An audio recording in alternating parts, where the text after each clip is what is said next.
Independent ডিজিটালে স্বাগত। আপনারা জানেন গত 5 আগস্ট ছাত্র জনতার অভ্যুত্থানের পর থেকেই নির্বাচন নিয়ে একটা কথা আসছে যে জাতীয় নির্বাচন কবে হবে। এ নিয়ে কিন্তু বিস্তর আলোচনা ইতিমধ্যে হয়ে গেছে। কেউ বলছেন সংস্কার করতে হবে, সংস্কারের আগে পরে নির্বাচন।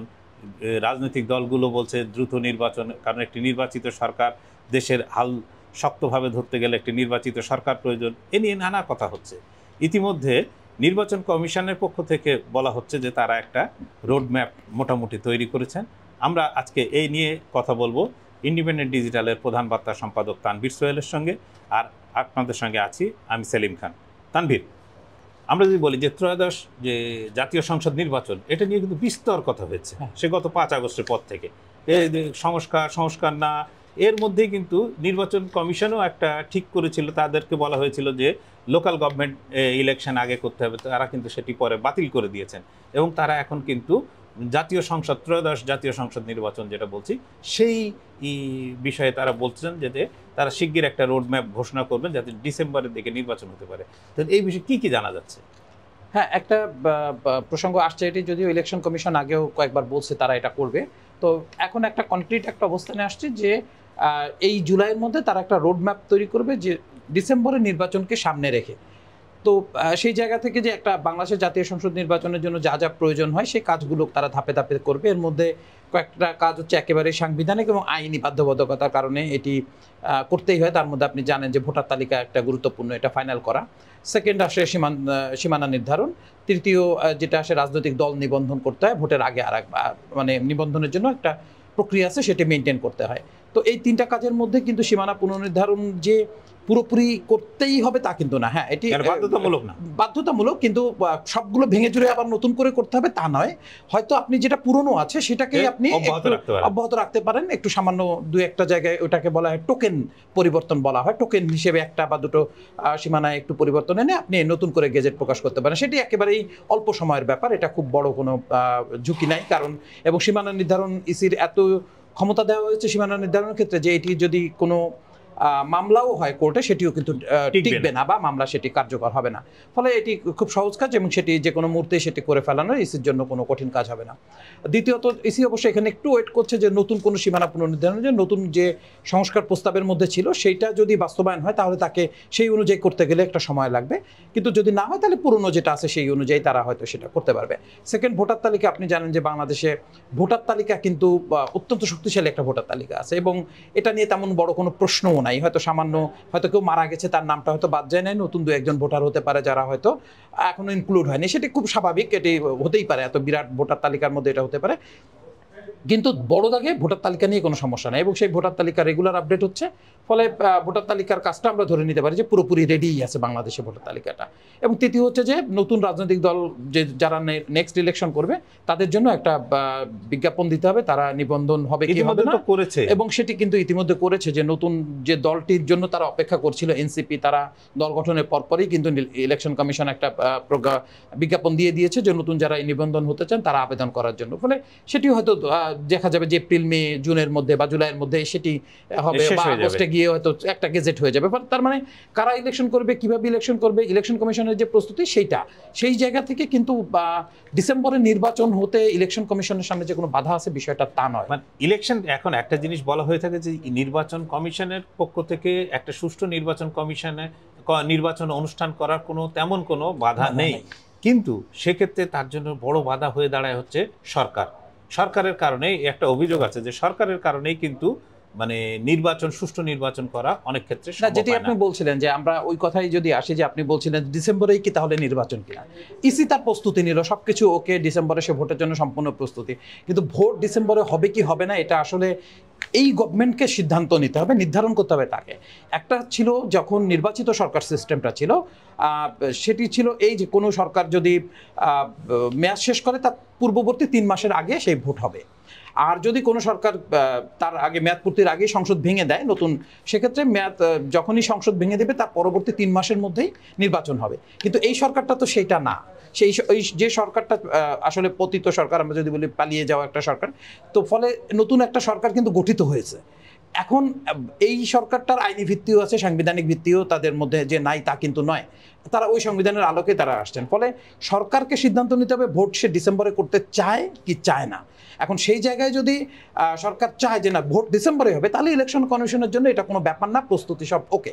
কিন্তু সরকার চায় এটি কিন্তু খুব সুনির্দিষ্ট নয়। সরকারের পক্ষ থেকে কিন্তু বারংবার বিভিন্ন তারিখ বলা হচ্ছে, তারা বলেছে ডিসেম্বর থেকে 2026 সালের, চলতি বছরের ডিসেম্বর থেকে 2026 সালের জুনের মধ্যে হবে। এখন এটি তো আসলে নির্ধারণ করছে না, কোনো বিষয় নির্ধারণ করছে না। তো ইসি হয়তো একটা প্রস্তুতি নিয়ে রাখছে, এখন সরকার কি বলে সেটা একটা বড় ব্যাপার। এর মধ্যে কিন্তু আবার একটা জিনিস আপনি সামাজিক যোগাযোগ মাধ্যমে দেখবেন যে ঘুরে বেড়াচ্ছে যে এই সরকারকে আগামী 4-5 বছর বা 3 বছর 4 বছর একটা আরো দীর্ঘ মেয়াদের জন্য চাই, একটা মেয়াদ অর্থাৎ 5 বছরের যে মেয়াদ একাংশ কিন্তু একটা প্রচার চলছে। ফলে সেটা কি কোনো মানে এই নির্বাচনের ক্ষেত্রে কোনো ছায়াপাত করবে? সেটি হচ্ছে যে ওই যে আমি আরো বললাম যে সরকারের সদিচ্ছা এখন গুরুত্বপূর্ণ, যে সরকার আসলে কবে ভোট চায়। তো সরকারের মধ্যেও তো নানা ধরনের মত আছে। আপনি জানেন যে কোনো একটি অংশ চায় যে খুব দ্রুত মানে ডিসেম্বরেই নির্বাচন হয়ে যাক বা নির্ধারিত একটা টাইমের মধ্যেই নির্বাচনটা হয়ে যাক। আবার আরেকটা অংশ মধ্যেও নাকি এমন আলোচনা হয় যে আচ্ছা ইলেকশন একটু বিলম্বিত হোক। পাশাপাশি আপনি যদি দেখেন রাজনৈতিক দলগুলোর মধ্যেও কিন্তু একই ইস্যুতে 2-3 ধরনের কথা আছে। আবার সাধারণ মানুষ যারা ফেসবুকে কথা বলেন, সোশ্যাল মিডিয়াতে কথা বলেন, তাদের মধ্যে আবার এই ধরনের কিন্তু বক্তব্য আছে, মন্তব্য আছে যে আচ্ছা ভোটটা দেরিতে হতে পারে, কেউ আবার চান ভোট এখনই হোক, যত দ্রুত সম্ভব। ফলে নানা মত আছে, কিন্তু আলটিমেট সবকিছু ডিপেন্ড করবে যে উপদেষ্টা পরিষদ আছেন ডক্টর মোহাম্মদ ইউনূসের নেতৃত্বে।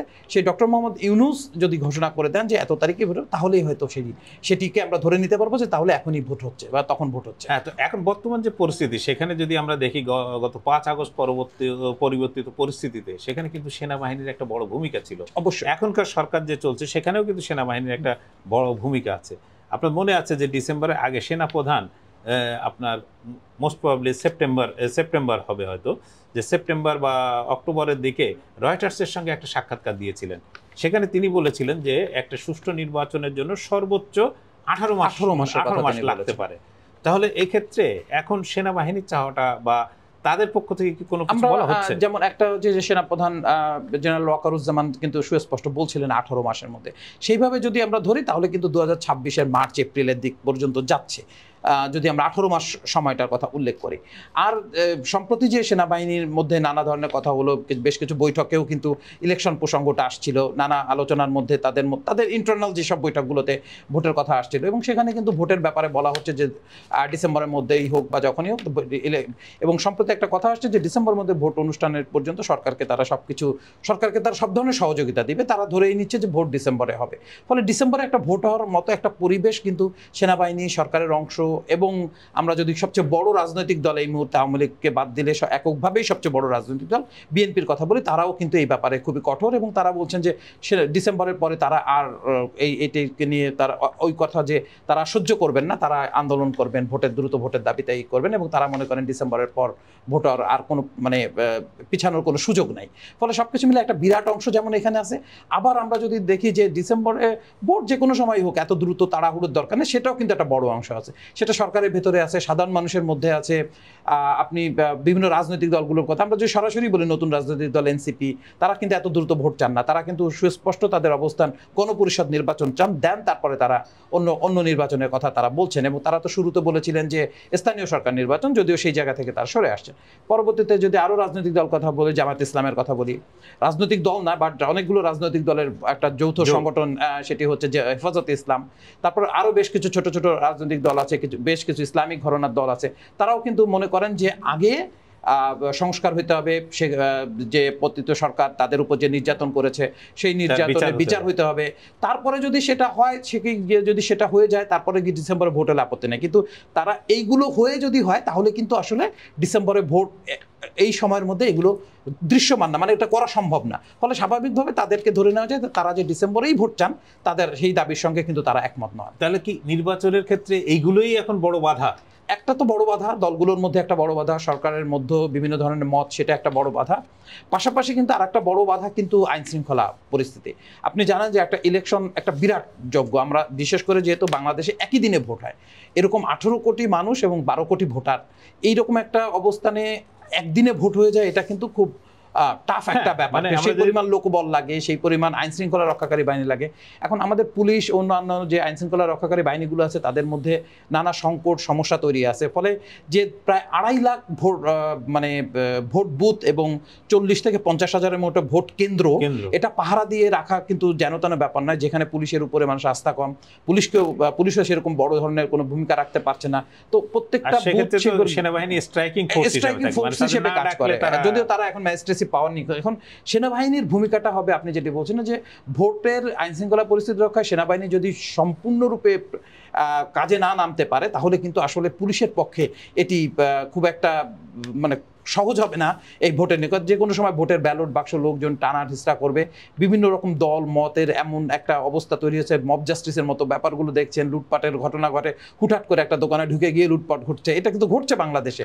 তো এই পরিস্থিতির মধ্যে যে ওই সব কেন্দ্রগুলো সে নিরাপত্তা দিতে পারবে, রাখতে পারবে, সেটা প্রত্যন্ত খুবই প্রত্যন্ত এলাকা, সেটা খুবই কঠিন কাজ। ফলে সেনাবাহিনীকে বড় ভূমিকা রাখতে হবে, পাশাপাশি আইন শৃঙ্খলার অবস্থাটা আরেকটু শক্ত হতে হবে। যেমন আমরা যদি দেখি যে হ্যাঁ, এই গতকালকে যেটা বাটা কেএফসির মতো জায়গায় হামলার পর কিন্তু বেশ কিছু মানুষ গ্রেপ্তার হয়েছে, দ্রুত ব্যবস্থা নেওয়া হয়েছে। তো এইগুলো যদি চলতে পারে এবং পরিস্থিতিটা যদি ধীরে ধীরে আরো সময় আছে, সেই সময়ের মধ্যে যদি কঠোরভাবে নিয়ন্ত্রণ করতে পারে সরকার, তাহলে ভোট করা সম্ভব। না হলে এটি একটা বড় বাধা কিন্তু ভোটের। মানে এখনো তো 8 মাস সময় আছে, এখনো 8 মাস। এখন যদি আমরা বলি যে তাহলে রাজনৈতিক দলগুলো যদি একমত হয় এবং তাদের মতের সঙ্গে যদি সরকারও একমত হয়, তাহলেই একমাত্র সুষ্ঠু নির্বাচন। সরকারকে একমত হতে হবে, রাজনৈতিক দলকে একমত হতে হবে যে ভোটের ব্যাপারে, এবং ভোটটা আমরা সুষ্ঠু ভোট করবই, এই ব্যাপারে সুস্পষ্ট যদি অবস্থান না থাকে তাহলে কিন্তু ভোটের দিন দেখা যাবে ব্যালট বাক্স নাই, ভোট কারচুপির মতো ঘটনা ঘটবে, কেউ হয়তো এটা নিয়ন্ত্রণ করাটা কঠিন হবে। পাশাপাশি সেনাবাহিনীকে সর্বশক্তি দিয়ে একটা সুষ্ঠু ভোটের জন্য কাজ করতে হবে, তা না হলে এই ভোট কিন্তু কঠিন হয়ে যাবে। হ্যাঁ, কারণ সবাই তো এখন ধরুন অপেক্ষা করে আছে, দীর্ঘদিন একটা সুষ্ঠু নির্বাচনে দেশে হয়নি বা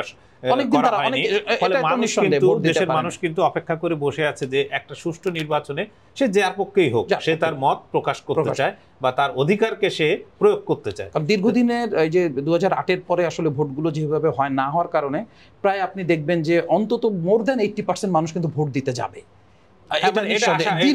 দীর্ঘদিন ভোট নিতে না পারার কারণে যদি একটা সব পক্ষের যখন ইনক্লুসিভ ইলেকশনের কথা আমি বলছি, অর্থাৎ যে দলগুলো নিষিদ্ধ নাই, অর্থাৎ আওয়ামী লীগ তো নিষিদ্ধ হয়নি, তার মানে তার ভোট করার অধিকার আছে এখন পর্যন্ত। তো যদি আওয়ামী লীগ, বিএনপি, আদার সব পার্টি যদি আসে তাহলে কিন্তু মানে ভোটার হবে প্রচুর। তো সেটা 2008-এও আমরা দেখেছি, 87% ভোট পড়েছিল। তো এবার হয়তো তার থেকে বেশিও হতে পারে, মানে যদি সব দলের অংশগ্রহণে একটা ইলেকশন হয় আর কি। ধন্যবাদ তানভীর সোহেল। আমরা পরবর্তীতে আরো আলোচনা করব, আমাদের সঙ্গেই থাকুন, ইন্ডিপেন্ডেন্ট ডিজিটালের সঙ্গে থাকুন।